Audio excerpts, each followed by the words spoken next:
So, I have been wanting this for years, and if you're an older fan like me, Oh, I'm so ancient right now, you'll totally get it.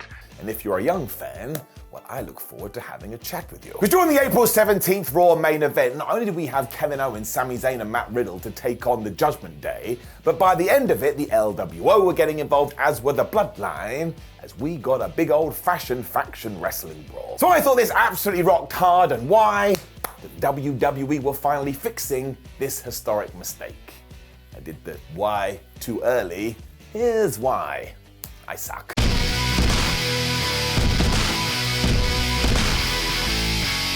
Because that's right, we are talking about faction warfare, we are talking about stables, we are talking about groups, we are talking about whatever you want to call them. So when we go back to this Raw 2, do not forget it began with Damian Priest, Rhea Ripley, Dominic Mysterio and Finn Balor coming out to make a deal with Paul Heyman, the Usos and Solo Sikoa. And straight away I was like, man, I like this, because we're going back to the past. Now, I still don't know the real reason why WWE has shied away from this for so many years, but I can only presume it's because one Vince McMahon doesn't like it. And the evidence is up there on the screen. I mean, he enjoys nothing more than putting two people together and then within about 3 weeks starting to tease that they're about to break up. I mean, can they coexist? Yes, because one of them would disappear otherwise. Clearly Triple H, a man who was born out of D-Generation X, don't forget, does not feel the same way, because as soon as he got the power pencil, my word, he was writing all of these back into the story. Because wrestlers all of a sudden realize, well, I'm probably going to get on better if I have some friends. I mean, even Cody Rhodes, Kevin Owens and Sami Zayn got together for a little bit, and they weren't a proper group, but they just knew, well, look, if we're going to try and take down the Bloodline, there's safety in numbers, so you watch my back, and I'll watch your ass. I mean, wrestling is just school, don't forget about it, and what's the first thing you try and do when you get to school? Make some buddies, make some pals, so that hopefully the bullies stay away from you. It also really does help move the narrative forward, because look what we were doing here. Everybody saw that the Bloodline was running rampant, so it was like, well, look, if they're going to take over Raw, and they're going to take over SmackDown, we probably should come up with some kind of alliance, because then we can try and take them down. Even the Judgment Day agreed with that, because on this night we saw them going, well, we don't really like the Bloodline, but right now actually teaming up with them helps us. But before all was said and done, they were still pointing their finger at Paul Heyman saying, listen, we don't care about you, we only care about us four, because we're a team. I mean, did it look like Rhea Ripley was paying them any respect? No, it didn't. She was looking at Solo Sikoa, she was ready to attack. So it's all about the greater good, which is why it was awesome that the Latino World Order did come back, because all of a sudden Rey Mysterio had done the same thing. When you have good guys that you're meant to look up to and you're meant to like, of course they should have some kind of defense. Otherwise, they're running out there into like 5-on-1 situations and acting like it's gonna be okay. That math doesn't add up. It's like 2 + 2 = potato. T-shirts on pro wrestling tees. So of course this really does go back to the Attitude Era, that old trick, but it also goes back to WCW, because do not forget, the rise in the mid to late 90s of the faction was because of the success of the NWO. It meant that World Championship Wrestling had to have a bunch of other groups to try and fend them off, and because WCW was doing such good ratings, the World Wrestling Federation was like, well, we're going to have some stables too. So this is why we did have the Nation of Domination, D-Generation X, Los Boricuas, the Disciples of the Apocalypse, the Ministry, the Corporation, the Corporate Ministry, the Heart Foundation. And I could do this all day if you wanted, but it had become the thing in sports entertainment.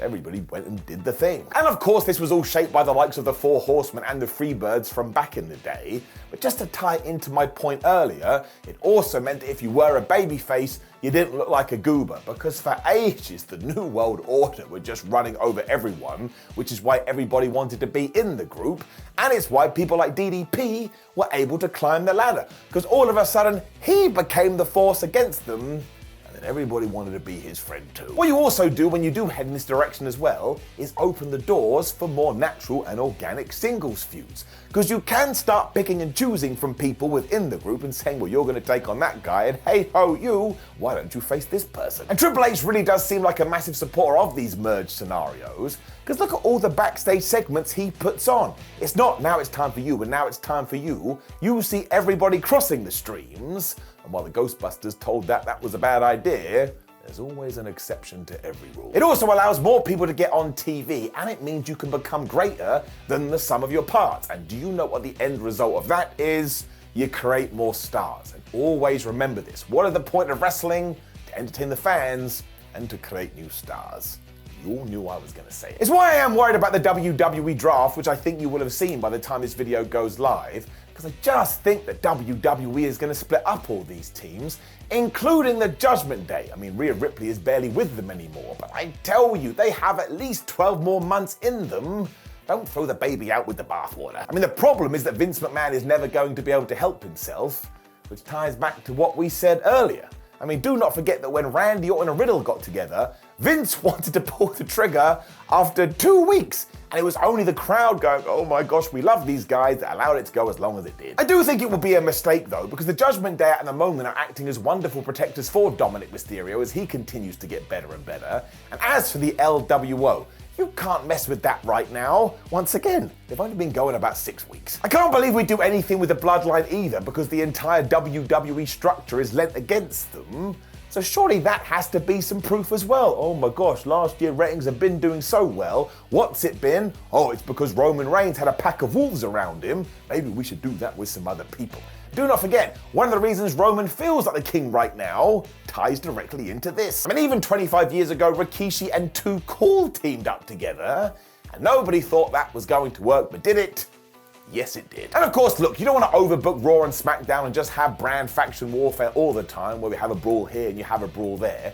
But when you do time it right, as we did a few weeks ago, my word, it just works, because everybody has a different momentum. And there has been exception to the rule throughout the decades, in the sense that Hunter was able to sneak Evolution in there. But one, Triple H has a bunch of power, and he proved that it would work. Because what came out of this, Randy Orton was a main eventer, and so was Dave Bautista. One day they both going in the Hall of Fame. So again, if we've done it before, why aren't we doing it for round 4? It's also done a wonderful job of keeping interest high after WrestleMania, which is always a challenge.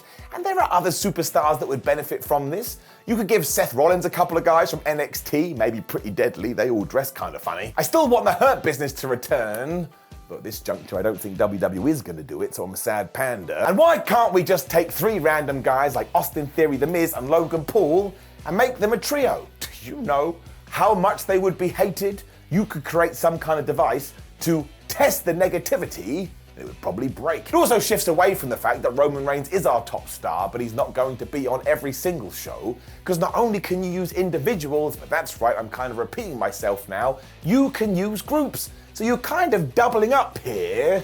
Why the flub would you not want to do that? On that note too, we can absolutely do the same with the women as well. And while Damage Control was a good start, I'm not sure that ever clicked like we wanted it to. And when Trish Stratus, Becky Lynch and Lita were together for about a month, I thought it was quite fun. I mean, yes, that did end in a heel turn, but you know what I'm going to say. Vincent Kennedy McMahon. But you could still take a Carmella and Alexa Bliss and put them with Chelsea Green and Sonya Deville to create the ultimate complainers. I actually thought I would enjoy that muchly. And imagine you went out there and got Mandy Rose back and threw her into that mix. I think that would be phenomenal. It also once again means we could get some females back on the show who are severely missed right now. Like, where the hell is Xia Li? Where the hell is Shotzi? Where the hell is Tegan Nox? We'll stop there because I get upset about it. So yeah, I love the fact that this is back, and I really hope that WWE has seen that it is working, and that this brand split isn't going to come flying in and just flick it over there. Because it really didn't feel like we needed to separate the rosters, although WWE is going to do whatever the hell WWE wants to do. So I'm going to keep both my fingers crossed and be a positive Pete, and just hope we get the best of all the worlds, because I, Simon Miller, are a big fan of wrestling stables. Which is essentially the conclusion and the start to this whole video. Now please do leave a comment below and let me know what you think about wrestling factions. I genuinely would be interested. Like the video, share the video and subscribe. Then you can go to whatculture.com where you can read articles like this with your eyes. You can click one of the videos that are on the screen right now, and you can come say hello and call me a goober in person at Simon Miller 316 or What Culture WWE on social media. My name is Simon for What Culture. Thank you very much for joining me as always. People always say to me, what is my favorite group of all time? Well, you do have to mention the NWO, you do have to mention the Hart Foundation, but you know, I do like silly, goofy wrestling, so I'm going to go with the Oddities. No, I'm not. They were absolutely terrible. But I've said it now. Goodbye.